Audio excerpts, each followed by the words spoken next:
Welcome to Fearless with Jason Whitlock. I am Jason Whitlock, your host. Thank you for joining me. Happy Thursday to you and yours. Hey, we're almost here. Friday's just around the corner. Fantastic show planned for you today. I gotta admit, this is a little bit of a fake smile I'm wearing right now because I was devastated right before the start of the show. We have a producer by the name of Christian, good young man as far as I know. A believer, passionate about the show. I made the mistake of asking him about my weight loss. I come out here, I walk on set, and he says, "Jay, you look smaller today. Is that jacket fitting? Is that a new jacket you have on? You look smaller." And so that baits me into asking Christian, "Hey, Christian, what if you had to guess, what do you think I weigh?" And I say, if you get within 5 pounds, I'll give you $20. So I put a little money, a little incentive on the line. And right before I come on the air, Christian says 320. I nearly fell out of my chair, but at that weight, I wouldn't have been able to get back up in it. Not that I haven't weighed 320 before, but I'm like, you put all this work in, you lose all this weight, and this kid doesn't lie to me. And so I thought for sure he was going to hit me with a 265, a 275. I thought for sure. Young guy trying to move up the corporate ladder, I thought maybe he might even go 245 and just lie to me blatantly. He instead goes the other direction and says, "Yeah, Whit, I know you lost some weight, but you're still a fat slob. I mean, my God, you're 320 pounds. Where'd you start at, 408? That's basically what he said to me right before the show. So I'm a little shook right now. And so what I would like for you guys to do, particularly those of you watching on youtube.com/Jason Whitlock, I want you to either hop in the live chat right now or hop on the comments. I prefer it in the comments. The live chat, you can miss, it goes so fast. But hop in the comments and put your guess on what weight I am. If you come within 5 pounds, I'll try to figure out a way to cash app you $20. All right? So let me stand up a little bit here so you guys can perhaps get a better look. Hopefully I won't unhook myself. And so, this jacket's a little big. Let me open this jacket up a little bit, move around. If you had to guess, and I'll figure out a way, somebody hits it dead on the nose what I weighed this morning, I'll maybe cash app you $100. But while you're doing that in the comments, you're putting your guess in, and only one guess per person. If you put more than one guess in, I will eliminate you from the competition. But also, leave a comment about how great the show is, and make sure you hit the subscribe button. Make sure you hit the likes. We need the number of likes to be consistent with what my weight is. So I was gonna say how many likes we needed, but I'm not even gonna say, but we need thousands of likes. So anyway, fantastic show planned for you despite Christian trying to, knock me off my confidence and swagger and feeling good about myself for all the weight that I've lost. I'm still gonna do a great show. I don't care that Christian thinks I'm a fat slob and haven't really lost any weight. I'm gonna soldier on and soldier through. And so Shemeka Michelle will be here. Toure will be here. Shemeka and Maj are gonna do something, a new little segment we're gonna try called Make It Make Sense. There's all these crazy things I see over the internet, short videos, clips, or whatever, and I just want someone to make it make sense for me. And so Maj, Toure, and Shemeka are gonna show me some clips, and then, or I'm gonna show them some clips, and then I'm gonna ask, make it make sense. Help explain what's going on here. Give me the explanation of how this actually happened, how this was said, what this all says. So I can't wait for that. And at some point, you know what? If this little comments thing goes well with the guesses on my weight, I may try to reach into our audience at some point and have you guys come on and try to explain something and try to make something make sense to me. We'll do that. But we're going to start, TJ Moe will be my first guest, because we're going to start by talking about the House of Representatives and their investigation into Daniel Snyder and the Washington Commanders and the toxic work environment and situation they got there.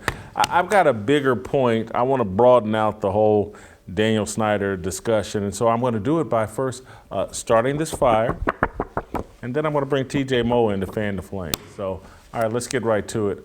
Daniel Snyder bought the wrong NFL team in the absolute wrong city. He practices the wrong politics for the political football he purchased 23 years ago. The midterm elections won't save Dan Snyder. That's my prediction. There's a false hope among political conservatives that a Republican landslide in the November elections will halt the persecution of American citizens who refuse to disavow the populist movement powered by Donald Trump. The midterms will slow the persecution in some areas of the country, but nothing will change in our nation's capital. Washington, D.C. is a leftist stronghold filled with government-dependent citizens and devout progressives. The political winds blow one direction in the district. It's a headwind for Daniel Snyder. The city's newspaper of record, the Washington Post, has been tearing into Snyder long before Jeff Bezos gutted it of any semblance of objectivity and fairness. Snyder spent the first 2 decades of his ownership fighting the newspaper over his football team's former nickname, the Redskins. With that battle won, the Post has moved on to casting Snyder as the Harvey Weinstein of professional sports. According to corporate media, Daniel Snyder is racist and sexist. Snyder keeps trying to make peace with enemies who have no interest in a negotiated settlement. He changed the team's name to Commanders, installed his wife as CEO, hired a black team president, a black general manager, a Latino head coach, and filled the organization's senior leadership with 4 women. Snyder is the poster boy of the left's diversity, inclusion, and equity agenda. It's not enough. It never is. The House of Representatives launched an investigation into Washington's toxic work environment. NFL Commissioner Roger Goodell, no friend of Snyder's, testified before the House yesterday. Rashida Tlaib, the representative from Detroit, bashed Goodell for not removing Snyder from NFL ownership. Take a listen to this. I have not seen a workplace in the NFL that is anywhere near what we saw in the context of that period of time for the Washington Commanders. Yes or no, are you willing to do more? Yes, of course I'm willing to do more. I never said that we were going to stop. I actually said the opposite. But we you will have the continue. authority to recommend that Dan Snyder be removed as a team owner. Okay, You can recommend the that Dan gentlelady's Snyder be time removed has as a team owner. expired. The gentleman may answer her question. Your time has expired. You may answer her question. Should Dan Snyder I be think I'm removed? good. Remove him. Will you remove him? I don't have the authority to remove him. Yep, Dan Snyder bought the wrong football team in the wrong city. He can't win. He's playing a never-ending road game. He's surrounded by political people using him to make a point to Jerry Jones and every other pro sports owner. You want to know why the NFL climbed into bed with the BLM-LGBTQ plus alphabet mafia? Look at what's happening to Daniel Snyder. That's not written to suggest Snyder is innocent of the allegations brought against him. Snyder is a rich and powerful man. Wealth and power corrupt. But Snyder is no more or less rich, powerful, and corrupt as Patriots owner Robert Kraft, the old man who likes rub and tugs. Rich and powerful people, which includes our politicians, would rather virtue signal about integrity than attempt to clean up and control their immoral behavior. You follow what I'm saying? NFL owners, coaches, top executives, and high-profile players are all rich and powerful. They're mostly men. They're weak and live in a society that baits weakness. From the boardroom to the playing field, it's a league filled with Deshaun Watsons and the 2010 version of Ben Roethlisberger. Weak men with excess cash and free time. An idle mind is the devil's playpen. For athletes and the people running athletic leagues, it's wiser to buy Alphabet Mafia life insurance than run around uninsured. Snyder had no insurance. He's a hardcore conservative with a franchise attached to an area completely controlled by progressives. It was just a matter of time before he had a major accident and his wrong-think politics put him in the crosshairs. When they're done with Daniel Snyder, Jerry Jones will be next. Jones will be more difficult to take down. He's based in Texas. He has allies throughout the state. He's not playing an away game. What's going on with Snyder reminds me of one of my favorite TV shows, House of Cards. The Kevin Spacey fronted political drama was Netflix versions of HBO's Game of Thrones. Cards and Thrones depicted the evil men and women do in pursuit of political power.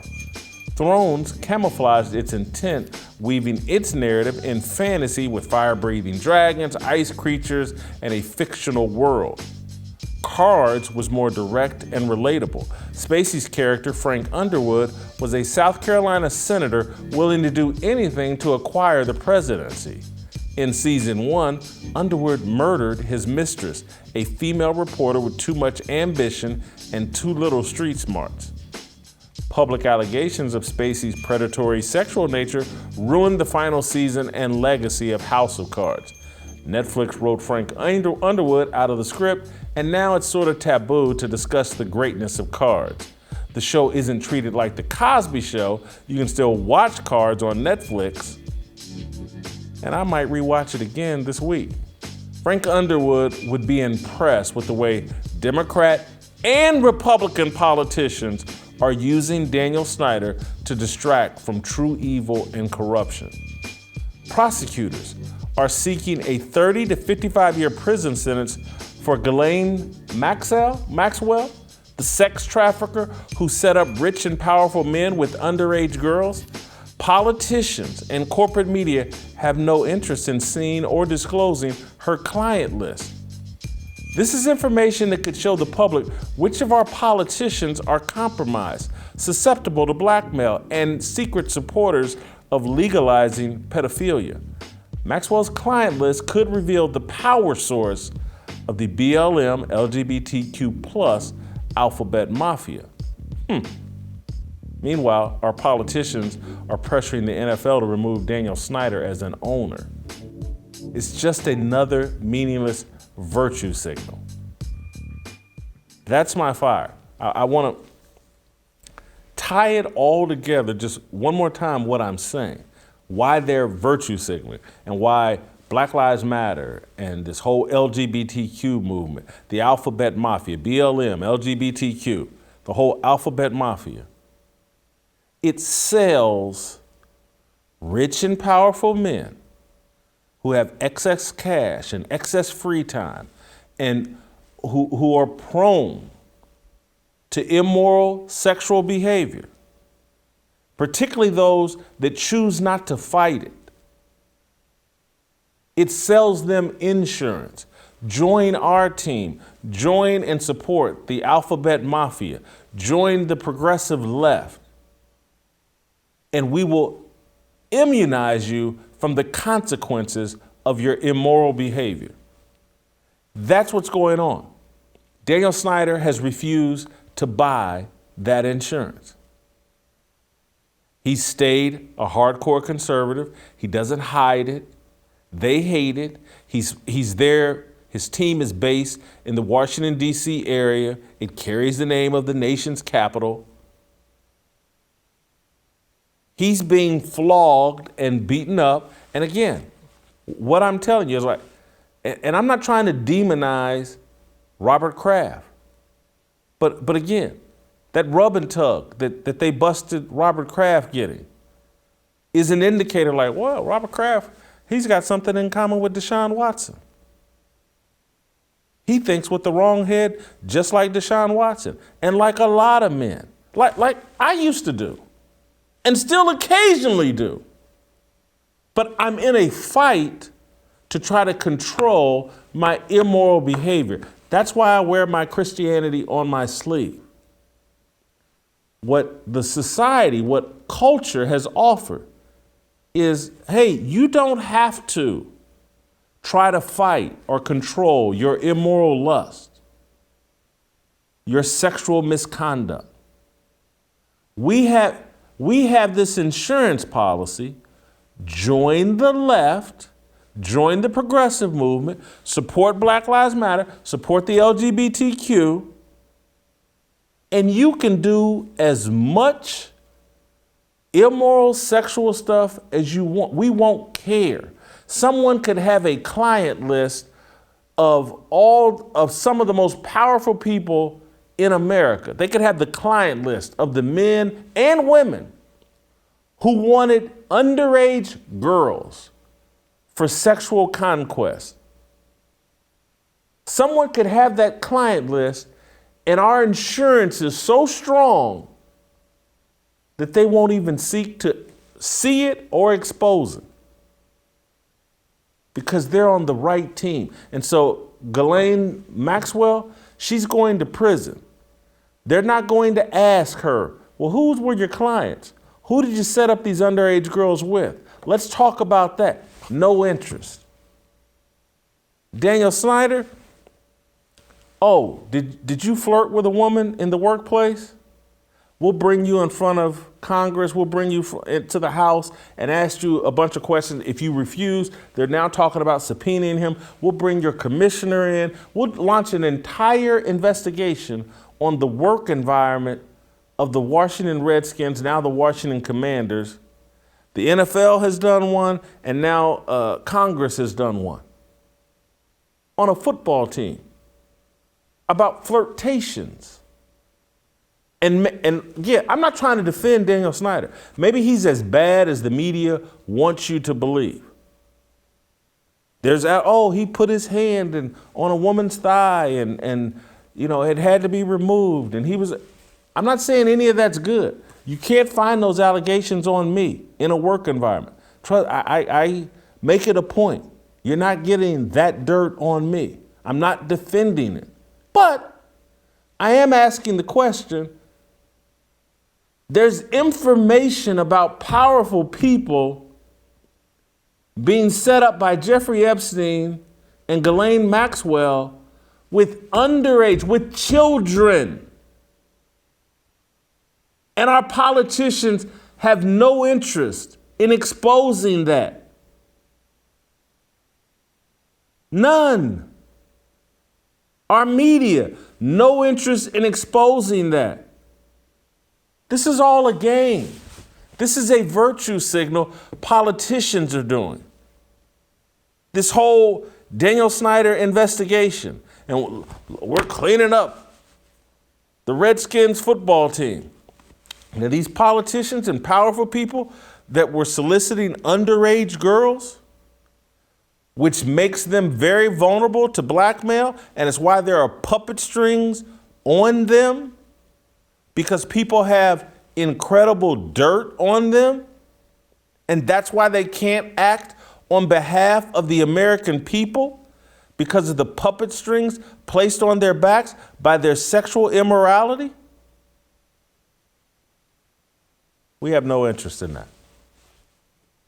And so my argument here is like, Daniel Snyder is in a group of peers, and he's being flogged and put out there because they know the rest of the NFL, from the players all the way up to the ownership box, they're all easily compromised. I'm not saying all, most of them though, have no more sexual integrity then Robert Kraft, then Deshaun Watson, then Ben Roethlisberger, then Daniel Snyder. It's a group of rich and powerful, pampered people who are worshiped. All of them. That's why you'll see guys that build their entire identity around I know guys that never played an NFL game, that their entire identity is built around, I had a cup of coffee in the NFL. You go look at their social media bios or whatever, and everything's littered with former NFL player. I got a blue check, and I'm a former NFL player. And again, it's because that's the power of the NFL and man's lust to be associated with it because of what is put in front of them and offered to them once they're in that little boys club.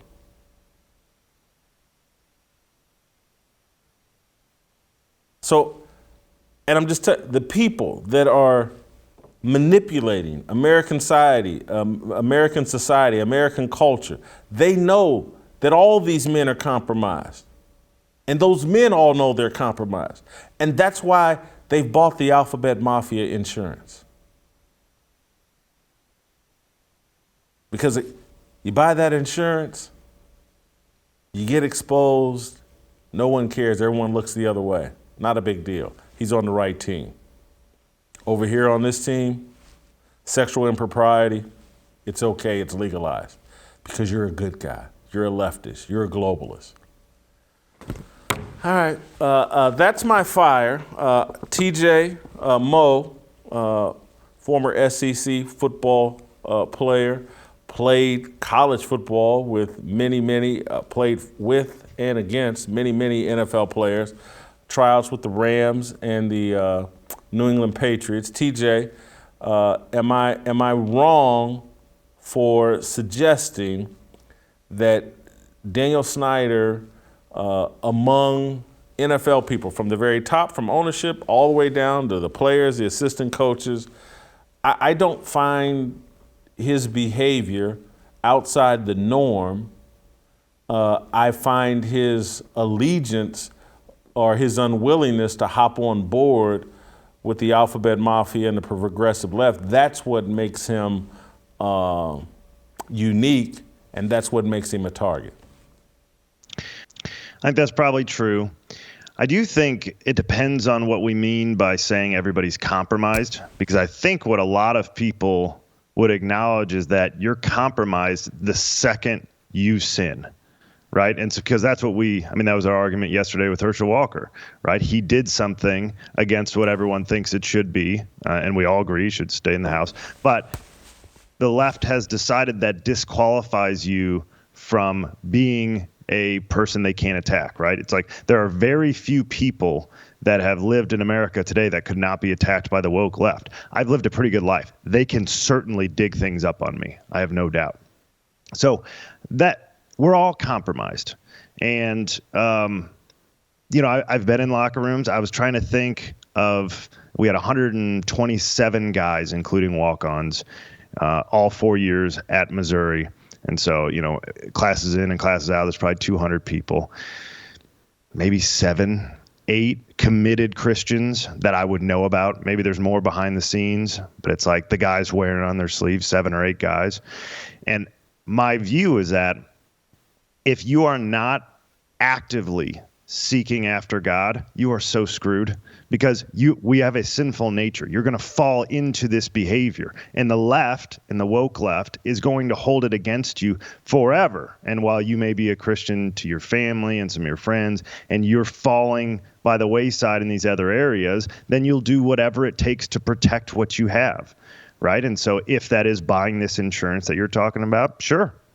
Whatever it takes to survive, because especially in the NFL, and this is why I hate that we spend so much attention looking after NFL players, most of which are on very shaky ground. They spend the average NFL career, I think, is 3.5 years, if you actually make a roster.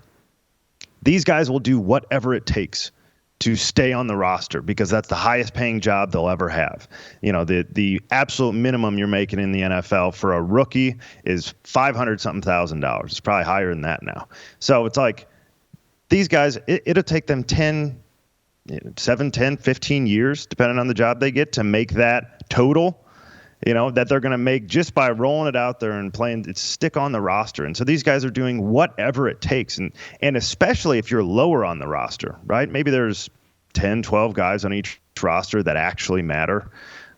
If you're at a 53, if you're not, you know, if you're one of the 40, you'll say and do anything just to keep that paycheck because that can help you sustain the rest of your life. So I hate that we look to them for virtue. I think virtually everybody in the NFL, this not to go off on a tangent, but if you're not actively pursuing your Christian life, you are going to fall. We have a sinful nature. And the NFL and social media and these jobs don't lead you for the time that you're going to have to spend to try to actively live that life. To stay in the NFL, I can tell you, I was not walking my Christian walk very well when I was trying to make it in the NFL.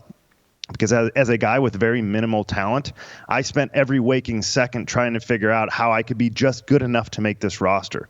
Didn't leave a whole lot of time for thinking about how to be a better husband and to take an hour in the morning to spend time in the Word. It just doesn't leave time for that. And if you're not actively doing that and reinforcing these values that are not popular in culture today, you are going to fall. And then when you fall, they're waiting there to hold it against you. So you have to buy this insurance that you're talking about. And so you become a sellout overnight.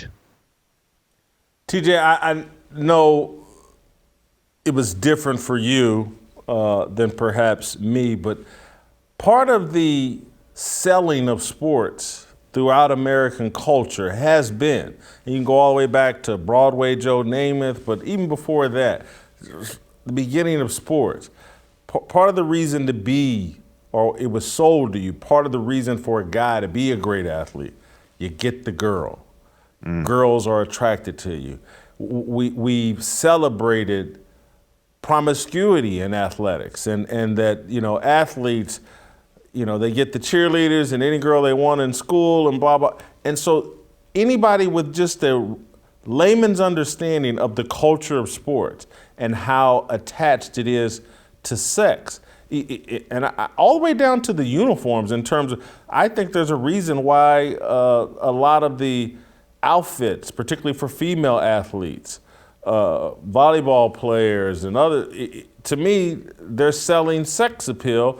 No different than a lot of times, like why Michael Jordan was so popular. He had a lot of sex appeal towards women, but sex and sports are packaged together.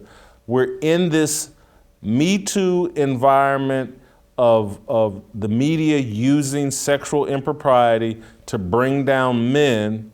What better place to execute that strategy than in the sports world that, again, part of the reason athletes get involved and is, they get all the women, they got cheerleaders, the whole, sex and sports go together like peanut butter and jelly, and I just think the left has figured out how to exploit that relationship.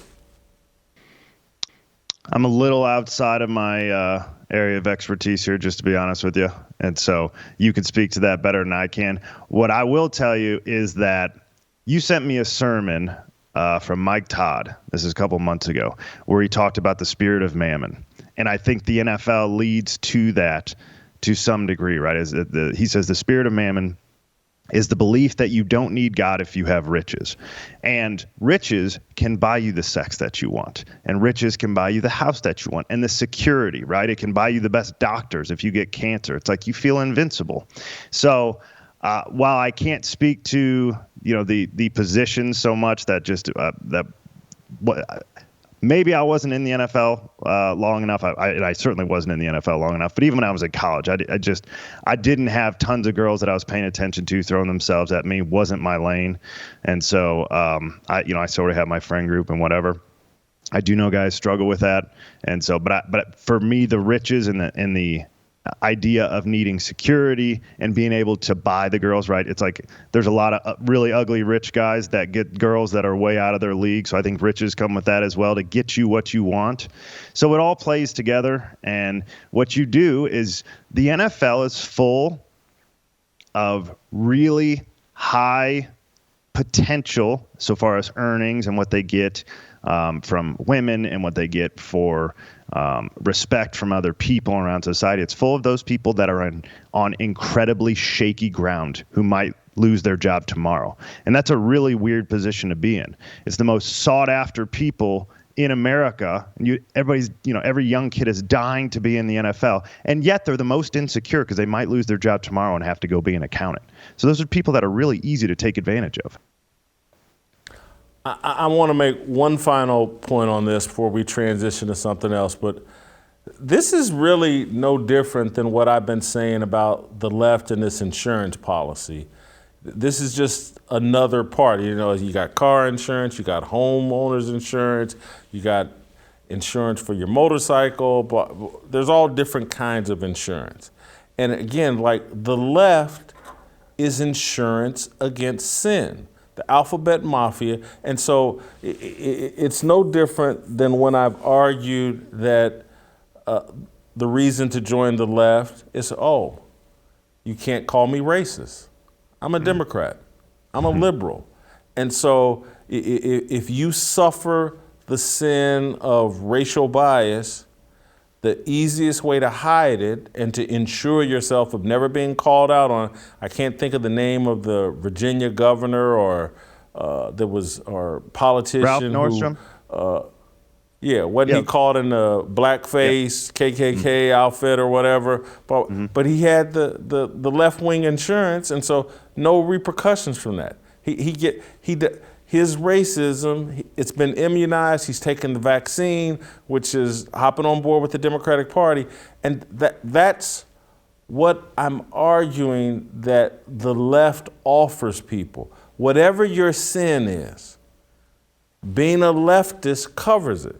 If you're sexually promiscuous, sexually harass women, if you racist, either black, white, whatever direction, if you're again, it offers black people the ability to be racist and say all kinds of terrible things about white people, but it's okay. You're a leftist, you're a liberal.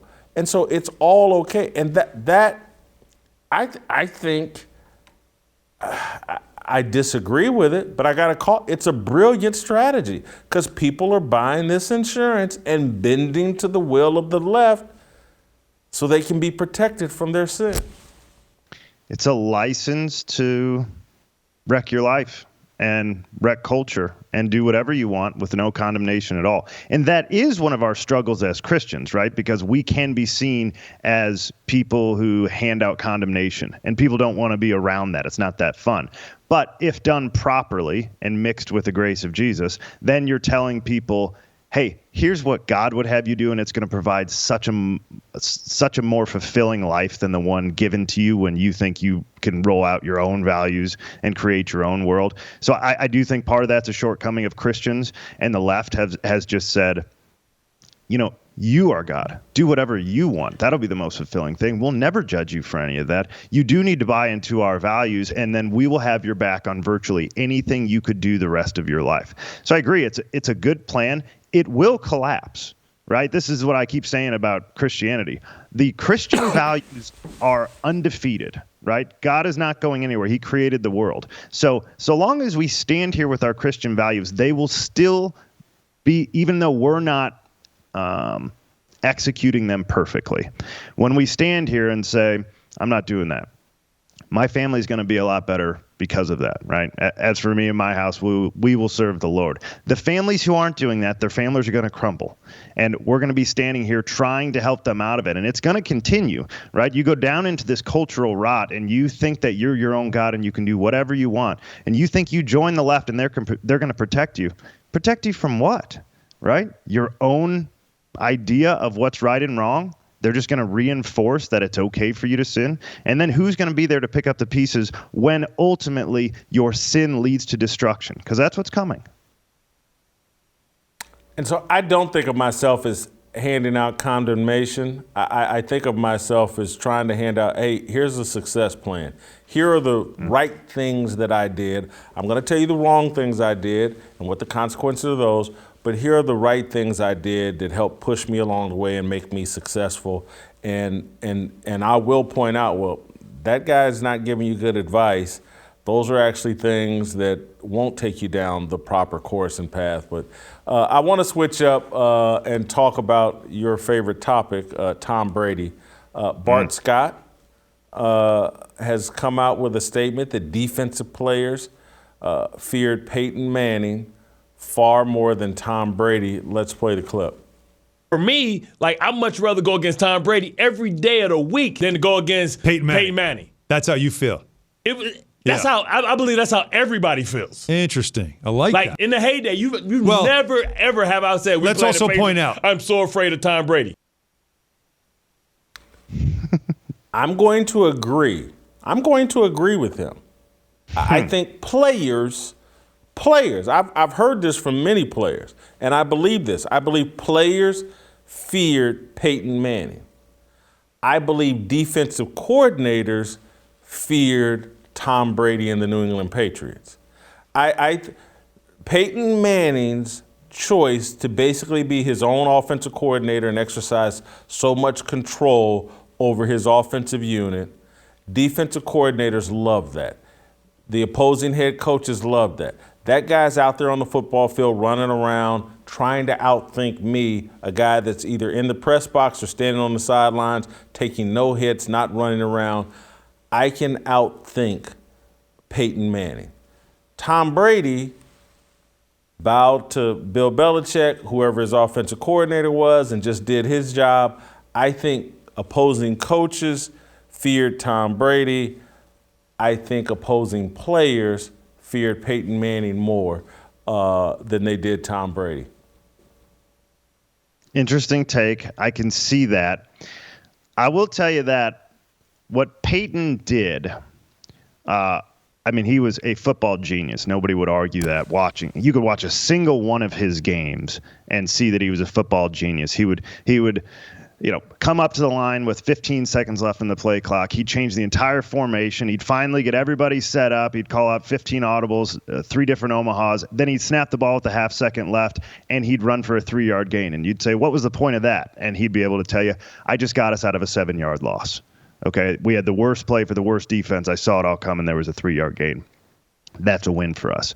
What I would tell you about Tom Brady is that was built into the offense. You would not believe. I stole the playbook. I actually don't tell the Patriots. I still have the playbook because I was so fascinated by how thick it was. It's like an encyclopedia. It was all built in.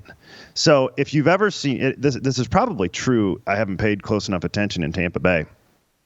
But the Patriots routinely called 2 plays. And this is because their entire staff, including Tom, who is a massive part of this game plan, they knew, based on tendencies and personnel and having played in the same division for so long with the same coaches and everybody, they knew, by all accounts, where on the field they were going to be needing certain plays and what the coverage and the defensive lineup was going to be against them. So they call 2 plays.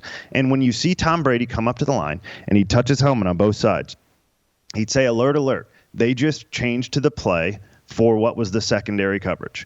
And based on that change, they have routes. They have routes on each side. They do it a little bit differently than you'd have it in a normal offense. A lot of like the old West Coast offenses would be numerical, right? It'd be 999 go, whatever it'd be, and that was your routes. They called it right side, left side, right? And so you'd come in and call a play for cover 2 over here, for cover 3 over here, and then your secondary would be, okay, cover 0 all out blitz over here and 1 safety over the top, right? So they had it all there. And then within those plays, they had options in the plays. So I'm getting really far into the weeds, but all I'm trying to tell you is that Tom Brady didn't have to go change 17 things because the offense was so complex. The answer was built in. So I'm not going right. I'm going left. I changed the second play. Now I'm going right. And I'm going to the slot and not the outside guy. And the slot's got 3 options based on the coverage. And we're still going to get our 7 yards. And you don't need to see me come up with 5 different audibles and move the tight end to the other side and get everything set up. I'm just going to throw it over there. And that's a way more efficient way to go about it. I will tell you, I think Bart Scott, that was a 2.5 minute clip. We just played a small part of it. He actually talks about when he was in Baltimore, they had that amoeba defense. I think he got embarrassed by Peyton Manning a couple times. I think he wasn't very good at disguising his blitzes. I think he wasn't very good at playing the game that Ray Lewis was great at playing. I think he got busted a couple times. And there's nothing worse than having to go back into the film room when all your buddies know that you gave away the blitz and Peyton Manning ran right at where you were supposed to be and they went for a touchdown. It's because you were too stupid to disguise it. I think Bart Scott's got a little bit of a vendetta there because he got busted a few too many times, and that's where it comes from. Thank you, TJ. Great job. We'll see you next week. I want to take care of a little business before I ask Maj Toure and Shemeka Michelle to make it make sense. Do you really control your retirement money? If you've got a 401k or IRA or similar retirement plan, the government controls it. They decide how much you can borrow and when you must pay it back.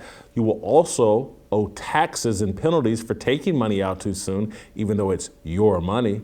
Thanks to our skyrocketing national debt, who knows how much you'll have to pay in taxes during a retirement that could last 30 years. Thankfully, Bank on Yourself is a better way to grow and protect your hard-earned money. This retirement plan alternative has never had a losing year in over 160 years. No volatility. Your plan doesn't go backwards when the markets tumble. Both your principal and growth are locked in. You have control of your money without government penalties or restrictions on how much income you can take or when you can take it. Perhaps the best reason of all, you'll get peace of mind because you'll know the minimum guaranteed value of your plan on the day you plan to tap into it and at every point along the way. You can get a free report with all the details of how adding Bank on Yourself to your financial plan can help you take back control of your money. Just go to bankonyourself.com/fearless. That's bankonyourself.com/fearless. Take control of your finances. I'm so tired of looking at the stock market every day and this collapse. We need to be in control. We need to be self-sufficient. That's what you want to be as a fearless soldier. Maj Toure, make it make sense. Next.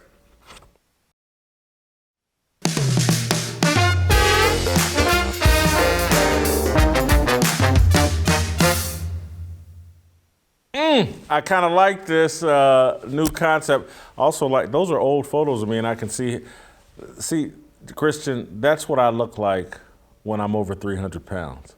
Did you see those pictures? Play that again so Christian can see it. I like this make it make sense open. Let's play that again.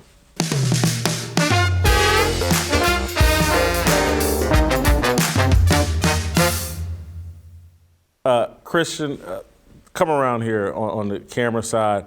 Come on, stand in front of the camera. I just want people, now look into the camera. And so, that was the fat Jason Whitlock. Yeah. That was can you tell the difference between that fat Jason Whitlock and the Jason Whitlock sitting before you now? Yeah. Why'd you have to think about that, Christian? You had to think about that. You wore a black jacket this morning. I thought you looked thinner. But you thought I was 320 pounds. You know what that means, what you thought? How much did you think I used to weigh, Christian? Over 400.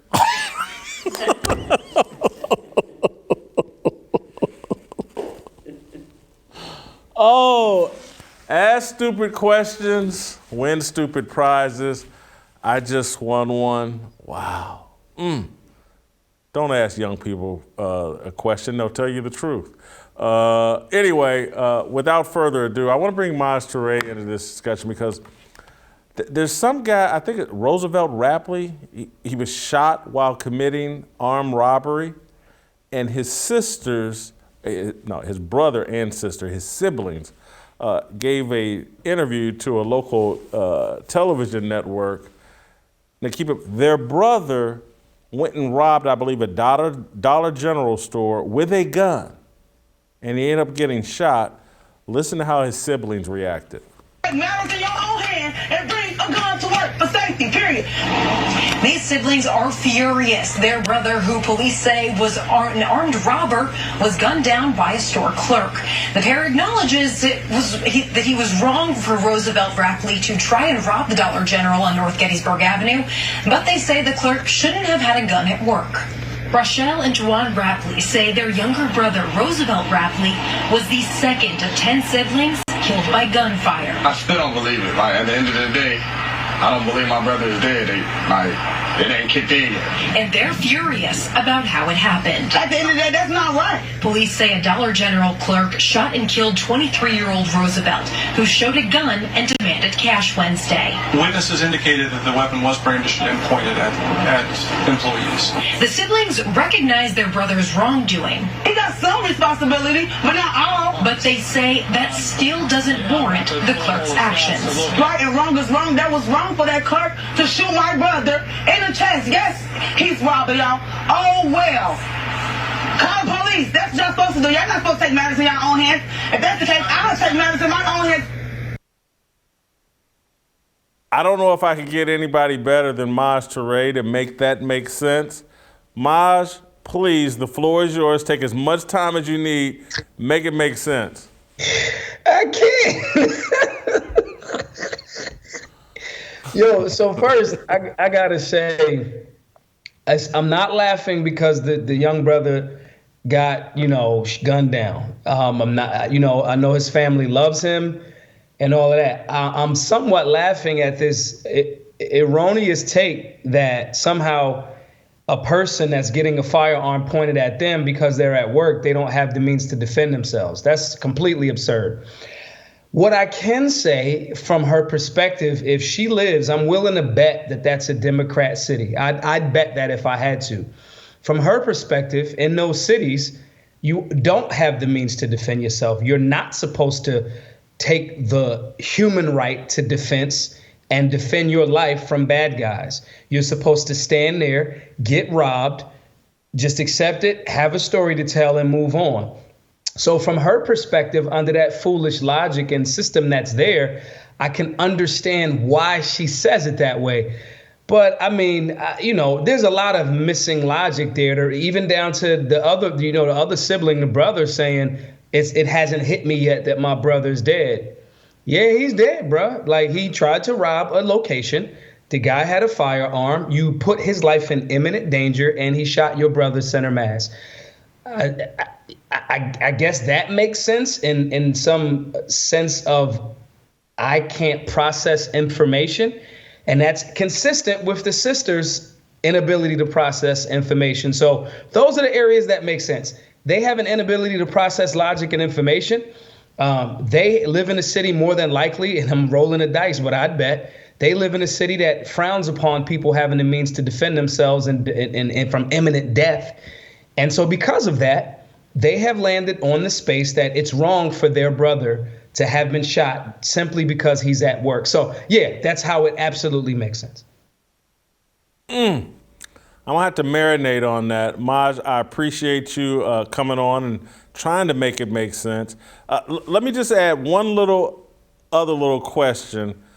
My producer is insisting that I weigh 320 pounds and that I used to weigh 400 pounds. Can you make that make sense? Do I look like someone right now that weighs 320 pounds?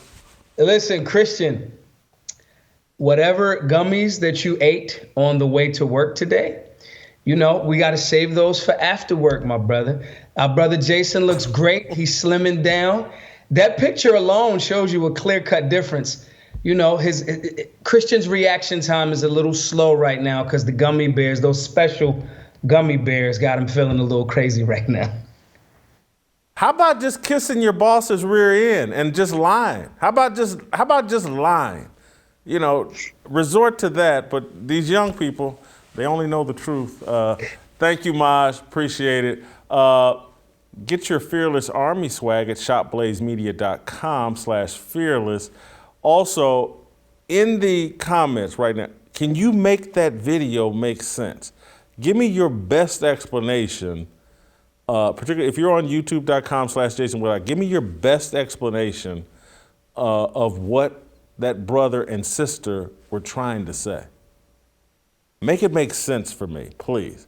Again, if you guess my weight or you're within 5 pounds, somebody's gonna win what I say, $20? If they guess it exactly, I may send them $100. I'll figure out how to cash app you or whatever. But if you can make that make sense to me, I may send you some more money. All right, Shemeka Michelle.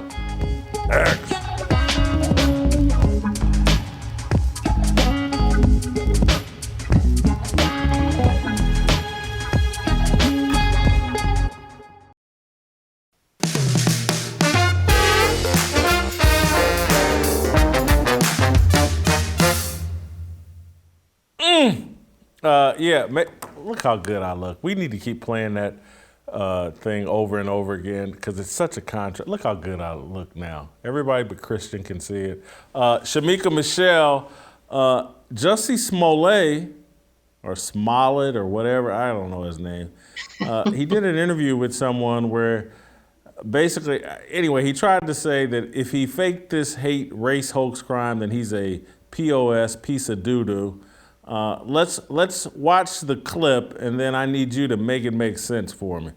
I think what you have to realize is that for someone like me, that represented my entire career, but more importantly, my entire life, along with my family, represented social justice, represented equity and equality, and all of these types of things. And we're fighters, and we fight with love so deeply. And this is what we preach because it's what we believe. It's like finding out that someone is exactly the opposite of who they claim to be. Mm-hmm. And so if I had done this, I'd be a piece of shit. Yeah. And I don't think that is that's not really questionable. Mm-hmm. I actually agree with Jussie Smollett, but please make it make sense, please. Jason, this is, if I'm going to take this lie to my grave, was a person. This is Shaggy, it wasn't me. You know, it doesn't make sense. And it's the oldest trick in the book. You state a few facts and hope that you can pull the audience in to also make them agree with your conclusion. It would be like me saying, last night I made pepper steak over rice. It was, my second fact is, it was one of the best plates of pepper steak I have ever had. My third statement would be, I make the best pepper steak in the world.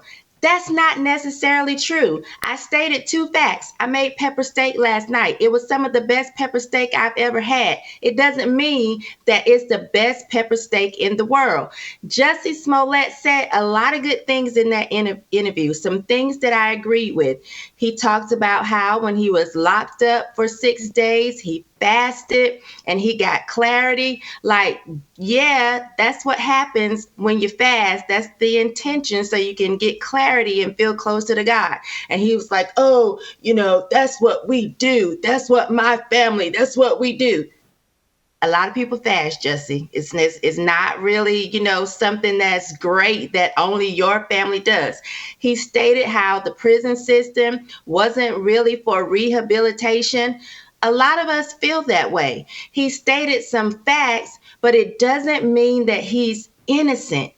To me, I see mental illness right here because he's holding on to this lie. Jussie, I don't understand how you want us to think that you said 2 white men attacked you, yet they were 2 African men. Like, how do you make that mistake? You know, it's crazy that he's even running with this, but I guess when you tell a lie, you know, so much, you start to believe it. And then there was a couple times he got choked up, and it's like, when in doubt, cry it out, because that was supposed to add to it. You know, it doesn't make sense, Jason. We can't make sense of this, but to say this is mental illness in action. This is what it is. You know what? I gotta say, I'm gonna sympathize with him. I have deluded myself occasionally with my own lies, and have bought my own pile of BS. And one example, just relating it to this discussion I've been having all day, I think we have the old picture of me when I was doing an interview out in Las Vegas. That used to be me. And Christian, I don't know can you see that picture? That used to be me. And looking like that, I used to tell myself that I look like Idris Elba.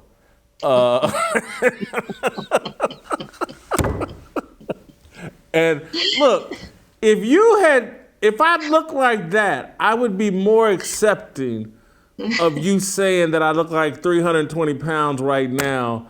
Shemeka, could you make it make sense how this young man, this relatively new employee, could disrespect me the way that he has today?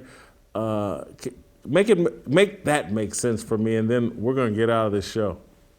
Jason, I think you look amazing now. I'm looking at that picture and I'm like, wow, gosh, you were fat. You look great now. And I'm just grateful. I still got more work to do. Well, looking at that picture, Jason, you have done wonders. It's like you had a magic wand. This and abracadabra, because that looks fabulous. And so I just want to applaud you on your hard work. Maybe you can listen to Jussie, go on, continue doing your fasting like you did a couple weeks ago, so you can have that clarity. Maybe that's what we were supposed to get out of Jussie's hour-long interview of lies, was that fasting brings clarity and brings us closer to God. And look at you. Look how fabulous you look for fasting. That's what we were supposed to get out of it. But otherwise, I can't even believe Jussie thinks that we're going to fall for that lie. Like, we saw it with our own eyes. When I saw the video of the young man, I automatically told my friend, that looks like black men. Like, black men have a certain swag. They have a certain walk to them. I felt like that was black men from the beginning. Black men walk like, I got something for you, girl. My white friends, I'm not saying you don't have it. It's just a little bit different. It's more like, hey, lady, I got something for you. So we saw this with our own eyes, and no matter what Jussie says, we know he's lying. Sorry, Jussie, it doesn't make sense. You're leaving out that this particular group of men actually were like, hey, Jussie, I got something for you. True. He wanted to put his kickstand on Jussie. Anyway, I think I hear tomorrow. I'll see you tomorrow. Christian won't be back. This is his final day. I think he just put in his resignation, or he's going to have a better prediction on what I weigh come tomorrow. We'll see you tomorrow.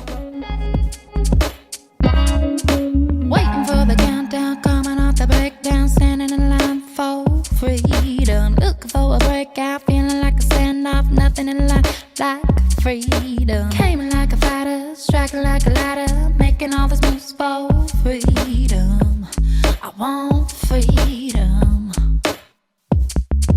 No negotiation, my sister, no relation. We all just wanna have freedom. Sitting on the corner, never been alone. I'm breaking my back for freedom. Blessed, we are living, get back. We are receiving, all deceiving. We all wanna be free. We want